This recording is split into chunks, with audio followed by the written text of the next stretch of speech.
Do que a gente lembra quando ouve falar em ditadura militar? Sabemos que foi um período de repressão e tortura, e foram muitas as passeatas e protestos. Alguns até se lembram que houve uma Comissão Nacional da Verdade, mas em geral, muitos brasileiros não conhecem nada além dos nomes de personagens importantes do período. Nos últimos tempos, tem gente falando que a ditadura nem foi tão ruim assim, até chamando de dita branda. E tem coisa ainda pior. Tem gente que comemora o que aconteceu e lamenta que não morreu mais gente.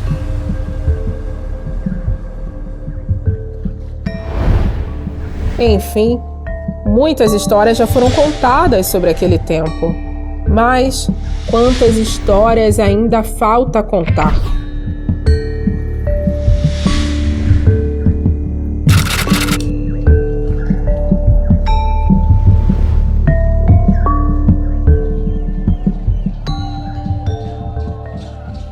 Desde os tempos da colônia, os povos indígenas do Brasil foram alvos de massacres e epidemias. Para garantir a exploração da terra, populações inteiras foram dizimadas, e com elas, suas naturezas e culturas. A partir de 1910, com a criação do Serviço de Proteção aos Índios, a população indígena passou a ser tutelada pelo Estado brasileiro. Com isso, o índio foi tratado como incapaz e não como cidadão pleno. Já em meados do século XX, antropólogos e sertanistas se esforçaram para criar reservas indígenas. Isso não impediu a continuidade da colonização de suas terras. A Amazônia é um desafio que o Brasil está vencendo.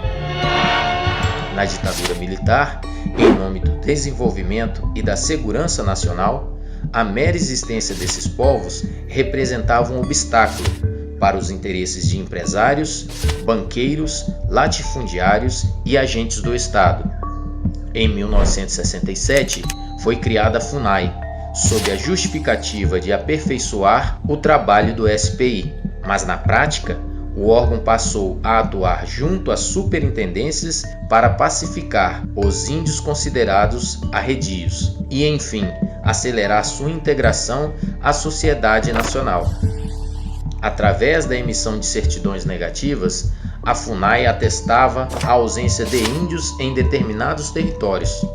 Com isso, possibilitava sua ocupação por indústrias como mineradoras, madeireiras e agropecuária.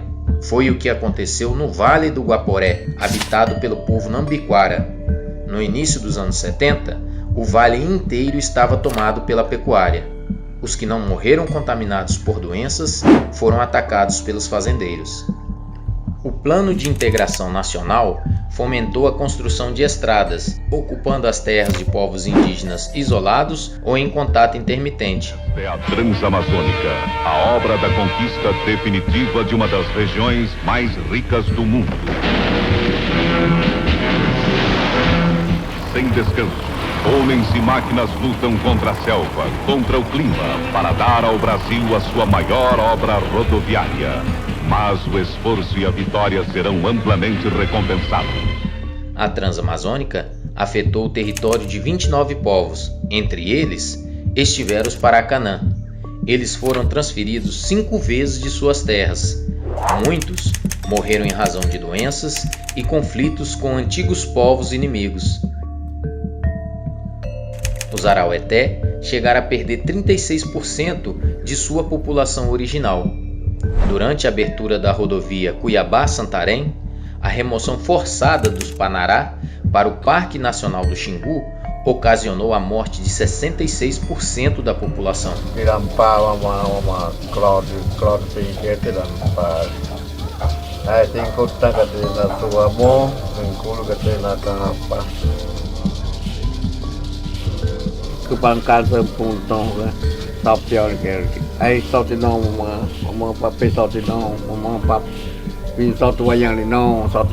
A construção da Perimetral Norte afetou 52 povos diferentes. A descoberta do ouro na região atraiu garimpeiros à terra dos Yanomami. A invasão do território matou 50% da população que vivia ao redor do rio Catrimani.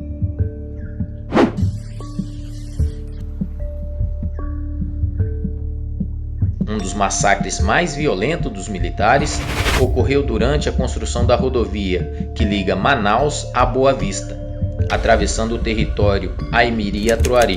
Os sobreviventes relatam aviões lançando veneno e bombas nas aldeias.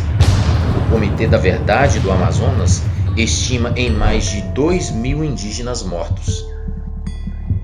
A construção de usinas hidrelétricas na Amazônia provocou o alagamento das florestas, a expulsão dos povos e uma repetição das violências pela ação e omissão dos agentes estatais.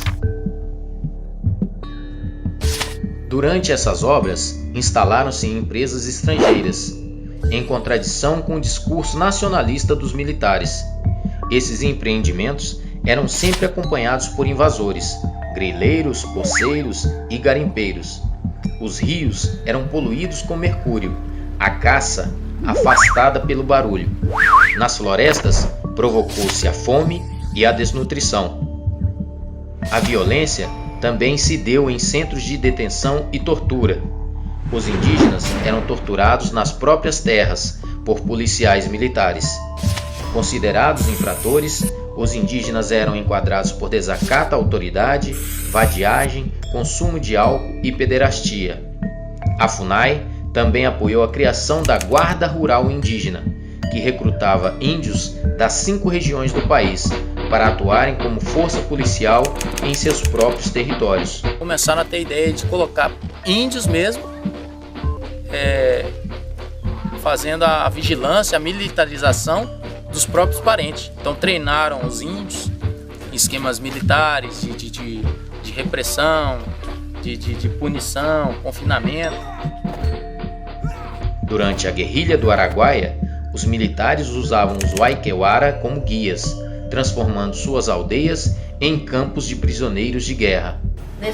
Passando assim fome, porque nós queríamos ir buscar as coisas na roça, eles não deixavam, tinha que ir com eles, e aí, mas toda hora estava atirando. E aí eu estava grávida, né? Comecei a ficar ruim, fiquei ruim. Aí depois eu terminei perdendo meus filhos dentro do mato mesmo. Se a história do Brasil é a história do extermínio indígena, também é certo que sempre houve resistência.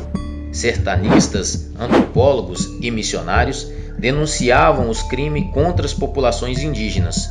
Mas o estopim para a mobilização da sociedade civil foi o início de uma política indigenista mais agressiva e o acirramento das violações após o AI-5.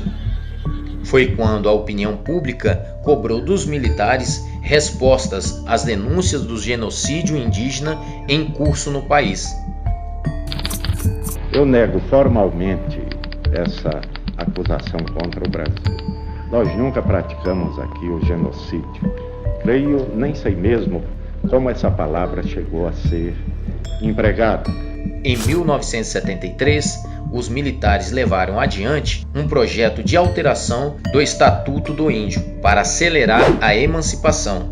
O índio ganharia, sim, os direitos e deveres como brasileiro, mas perderia os direitos sobre sua terra. Esse projeto desencadeou uma grande mobilização.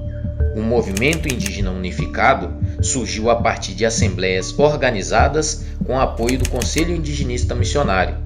Se destacou pela solidariedade interétnica, incluindo até mesmo pessoas não indígenas.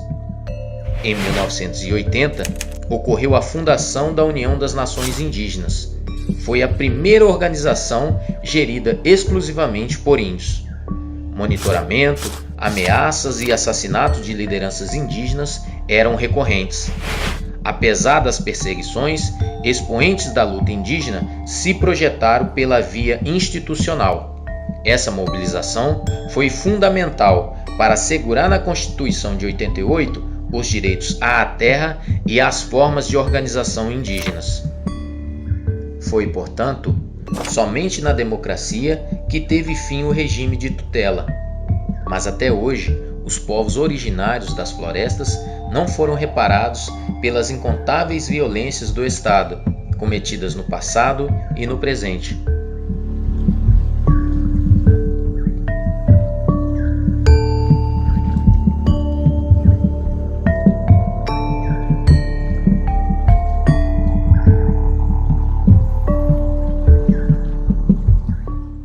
O rio, ele era parte da vida cotidiana do povo, né? A pesca, a caça, de se alimentar, de pegar água e de praticar os rituais de batismo, de cura, de ritual de passagem. Tem indígenas morrendo na comunidade, velhos com problemas de depressão gravíssimos. A cada semana é um problema diferente. Então na verdade, a gente não sabe nem o que fazer. Porque o povo não tem mais nada, né? Acabou tudo.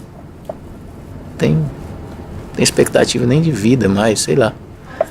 E aqui a gente vem para denunciar isso, ver de que forma que o nosso Estado possa estar respeitando o direito humano do povo indígena. Eu acho que não é nem o direito do Krenak de poder realizar seus rituais, é o direito humano do Krenak de beber uma água.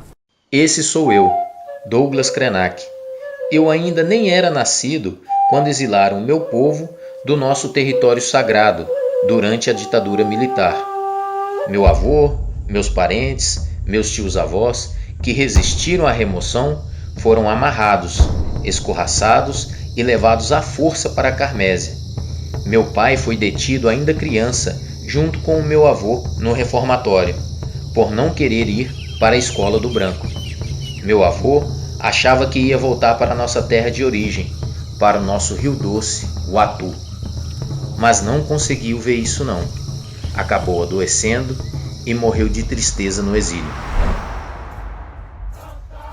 A gente espera que o governo brasileiro seja julgado pelos crimes do passado e do presente, como esse de Mariana, e que isso traga alguma resposta à nossa comunidade.